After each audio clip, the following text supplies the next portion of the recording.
Kadiyam సిఆర్‌కి warm welcome దొరుకుతది అనుకుంటే don't come welcome చెప్తుండ్రు కదా స్టేషన్ గన్పూర్ కాంగ్రెస్ వాళ్ళు.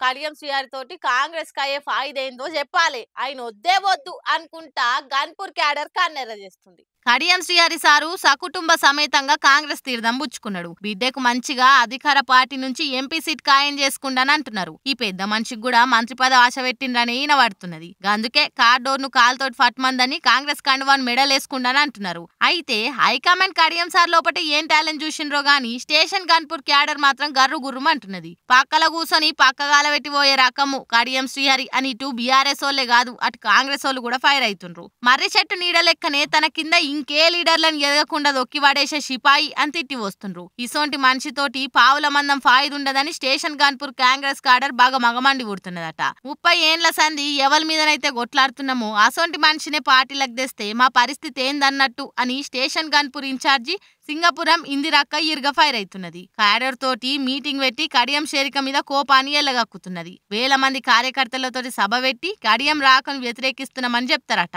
కడియం ఎసోంటోడు అధిష్టానానికి తెలిసేటట్టు ఈ సభ పెడుతున్నామని అనుకొచ్చింది. మరి రచ్చ గెలిచిండు గాని ఇంట గెలుసుడు కడియం సార్కు కష్టమైన టాస్కే ఉన్నదట. చూడాలిగా ఏమైతుందో. కార్పాటోలకు శని నెత్తి మీదనే కూస్తున్నట్టున్నదిగా.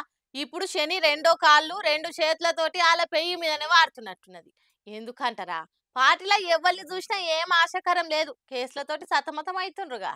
పూలమ్మిన జాగల్నే కట్టెలు అమ్ముకునే పరిస్థితి వస్తుందా కార్ పార్టీకి అంటే అవుననే అనిపిస్తుంది. ఇప్పటికే ఎమ్మెల్యేలంతా ఒక్కొక్కరుగా కార్ను ఖాళీ చేసి పోతుండ్రు. నడుమంత్రాన పార్టీలకు వచ్చినోళ్లే కాదు నాటి సంధి కేసీఆర్ ఎంబడి ఉన్నోళ్ళు కూడా వెళ్ళిపోతుండ్రు. ఓ దిక్కు పార్టీ ఖాళీ అవుతుంటే ఇంకో దిక్కు కేసులు ఊపిరి సల్పనిస్తలేవు కార్ పార్టీలను. ముఖ్యంగా కేసీఆర్ కుటుంబం మీద కేంద్ర రాష్ట్ర ప్రభుత్వాల కేసులు చూస్తుంటే కార్ పార్టీకి కష్టకాలం ఏ ఫేజ్లుందో తెలిసిపోతుంది. గత్తర లేపుతన్న కేసీఆరే గాయ అవుతుండట.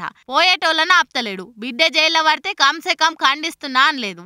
జనాలకు ముఖం చూయిస్తలేడు. ఇక కేటీఆర్ సారేమో ఎంత కందన్లాడినా ఆయన చుట్టూ కేసులు ముసురుకుంటున్నాయి. పవర్లున్నప్పుడు కేటీఆరే సీఎం తర్వాత సీఎం లెక్క అన్ని ఎవరాలు చక్కబెట్టే వరకు అధికార పార్టీల నజర్ అంతా ఆయన మీదనే ఉన్నది. అందుకే కేటీఆర్ చేసిన తప్పులను తవ్వే పనులున్నారు గవర్నమెంట్ వాళ్ళు. గుండు సూది నుంచి గున్పం దాకా గత ప్రభుత్వం చేసిన ఏ పనిని ఇడిచేటట్టు లేదు మన సర్కారు. ఈ ఫ్రస్ట్రేషన్ ల సీఎం మీద నోరు వారేసుకుంటున్నారు బీఆర్ఎస్ లీడర్లు. అది చూసి క్యాడర్ అంతా కేటీఆర్ మీద కేసులు పెడుతున్నది. వరంగల్లా హన్మకొండల బంజారా హిల్స్ లా కేటీఆర్ మీద ఇలా కేసులు పెట్టిండ్రు కాంగ్రెస్ కార్యకర్తలు. మరి 10 ఏళ్లు శుక్ర మహాదశ అనుభవించి ఇయాల ఇట్లా కష్టాల పాలవుడు చూస్తుంటే కర్మ అందరి పని పట్టే పోతది అని అంటున్నారు జాతకాలు తెలిసినోళ్ళు.